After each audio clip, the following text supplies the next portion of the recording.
The same people who told you to trust the Federal Reserve with your money. The plan is set. What about witnesses? They won't be a problem. Are the same people telling you to trust the food pyramid with your body. These additives are off the charts. We can't let this go public. Agreed. Too risky. And both of them have been wrong for decades in exactly the same way for exactly the same reason. Today, I want to show you why I treat my own health exactly like I treat my cold storage wallet. Because if you lose your seed phrase, there's no customer support line, no password reset, and definitely no bailout. And your body works the same way. In my last video, I talked about how your money isn't really money, it's stored time. Well, today I want to press into that idea a bit further because the same principle applies to your body, and it's not often that people connect the two. So here's the pattern. Any system that wants control over you starts by convincing you that you can't be trusted to manage the thing yourself. You can't be trusted to hold your own money. Better leave it to a bank, fund manager, or some central authority who knows better. You can't be trusted to know what to eat or how to live. Better follow the official guidelines, take the recommended medications, get the recommended vaccinations. Trust the institutions. Sound familiar? It's exactly the same structure. Someone else holds custody. Someone else makes the decisions.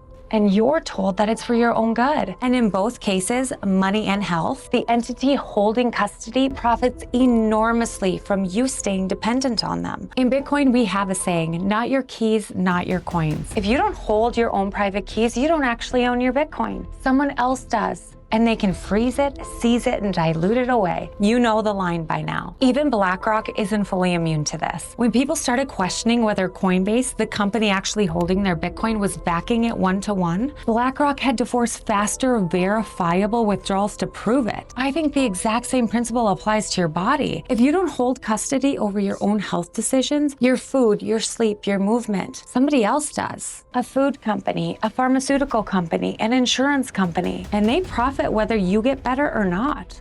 Your call is important to us. Please continue to hold. Your call is important to us. If you understand Bitcoin, chances are you already understand good health more than you realize. You already think in decades and you already get compounding. So let's put real numbers on why that same thinking applies to your body. Because if you're not focused on your investment in your health, why does anything else even matter?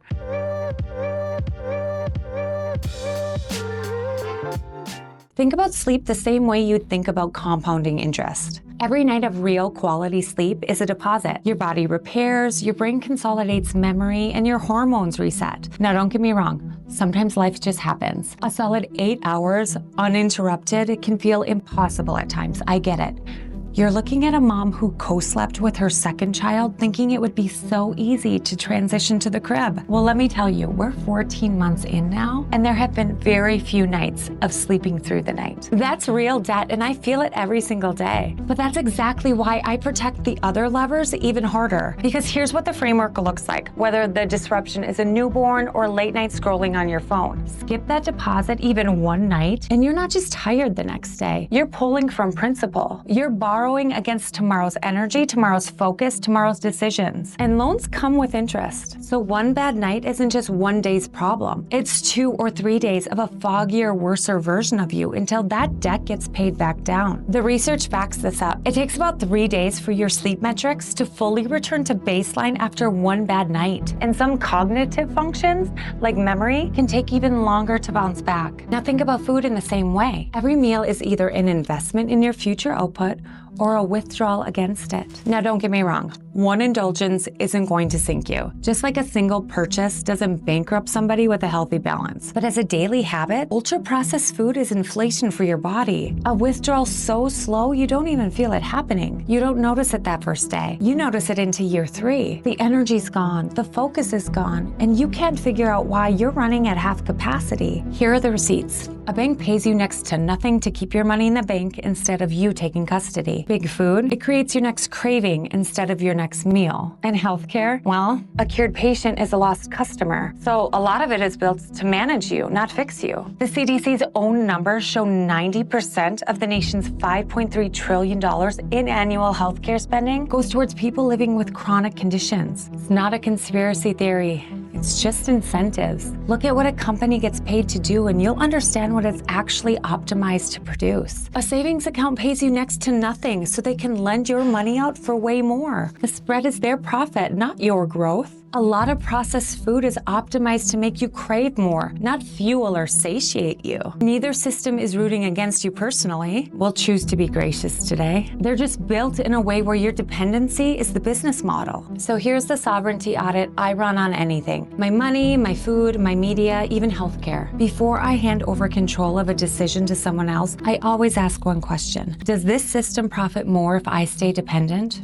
or if I become self-sufficient? If the honest answer is they profit more if I stay dependent, it's not an automatic evil, but it means I need to hold my own keys. I need to take custody. I need to learn enough to make that decision myself instead of outsourcing it completely. Let's turn this into something real. Pick one system in your life you've never questioned: your bank, your diet, a medication you're on, a subscription you've never audited. Ask that one question: does this profit more from my dependency or my sovereignty? You don't have to blow anything up overnight. I suggest you don't. You just have to start noticing where you've handed over your keys without realizing it. Comment below which system you're auditing this week. I read every one of these, and I want to see where people are starting to reclaim custody. Money is time. Health is time. Every system that wants to hold custody over either one is really asking you to hand over hours of your life. And most people never stop to ask why. And that's the whole thesis of this channel. Sovereign money, sovereign body, ensuring maximum time. That's sovereignty applied everywhere it counts. If this connected some dots for you, consider subscribing so you don't miss what's next. And until next time, stay sovereign and protect your time.